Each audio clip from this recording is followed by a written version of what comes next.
Okay, so the first question comes from Dell. And, no. Okay, so today's question comes from Dell. And he's basically asked quite a funny question. He said, why are my mixers and masters so bad?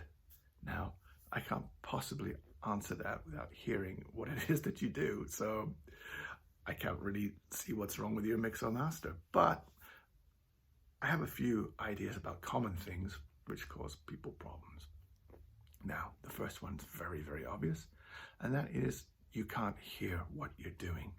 Now, it's one thing to get an interface and put some speakers in a room and start working away, but you have no guarantee realistically that what you're hearing is remotely accurate and is going to sound good anywhere else. Now, this is the reason why we spend a lot of time and effort setting up accurate acoustically treated control rooms with great monitoring. Now, you can learn how your speakers sound in almost any room and any environment and get there if you sit down and listen to enough music in that situation and you just keep working and keep practicing. However, it's not ideal, and that's why a well set up control room exists. It just basically makes it much, much easier and much more efficient to get to the goal. So what if you're using headphones, you might say? Well, you know, there's always the odd case of people who do mix on headphones. Some of them do it successfully, but there are a few drawbacks with using headphones. One is that when you listen to monitors, for example, you can always hear what's coming out of both monitors with both ears. You might pan something to the left, but you're still going to hear what's coming out of the right speaker at the same time, and vice versa. This is called crosstalk. Now, this doesn't happen with headphones. You have the sound going straight in this ear, straight in this ear, and what you get is a phantom center. It's an imaginary center. And it's the same with the placement of the instruments. It doesn't translate as well once you put it back into a real space.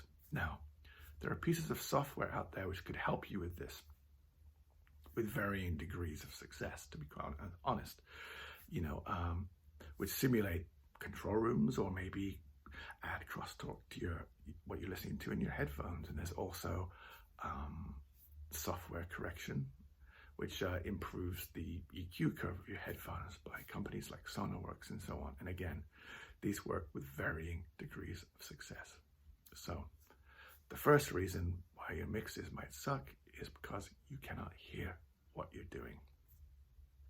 The second reason is possibly, and I've seen this a lot in people's sessions who I've been working with, is that they're relying on templates and presets. Now, manufacturers are trying to help you out and give you a starting point, and I understand that, but in music and in mixing especially, everything's in context. You're not necessarily worrying about the sound of a sound by itself. You're worrying about the sound of it in a mix. And the mix that they developed this preset in is going to be nothing like yours. And the same with the source sounds. Maybe it's an electric guitar patch. Who knows what that electric guitar sounded like compared to yours? Or your snare drum. Is your snare like the snare they used when they developed the preset? Almost definitely not. And the same with anything to do with compression. Compression is level dependent. Unless you're hitting this plugin at the same level as they did when they developed it, it's not going to work the same. And the same thing with things like release times. Release times are often tempo dependent to the song. If the tempo is not the same as when they set up the patch, it's not going to work the same. So people tend to overuse compression, and then they tend to start with presets which aren't really helpful. Now, how do we get good? Well, we practice. We do it again and again. And we develop a sense of how we make things work. Now, people get upset when you say, use your ears, but realistically, most great music ever made, and until maybe the past 15 years, was never ever done with anything visual. So yes, do learn to use your ears.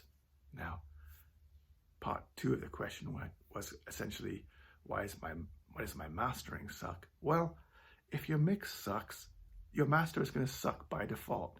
Mastering is not magic. It doesn't fix everything.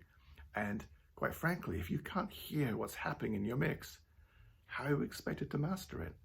Part of mastering would be making slight adjustments and corrections perhaps for the environment that you are mixing in. If you're mastering in the same environment with the same ears, the same room, the same speakers, the same gear, the same mindset, the same lack of objectivity, you're not going to be able to make intelligent decisions about your master. So the best thing to do, if you absolutely cannot get someone else to master it for you, is to do as little as possible. Do no harm. That's the mantra, right? So there we go. That's 3 thoughts on why your mixes and masters might suck. But keep coming back, keep hanging out. I promise you we'll make them better.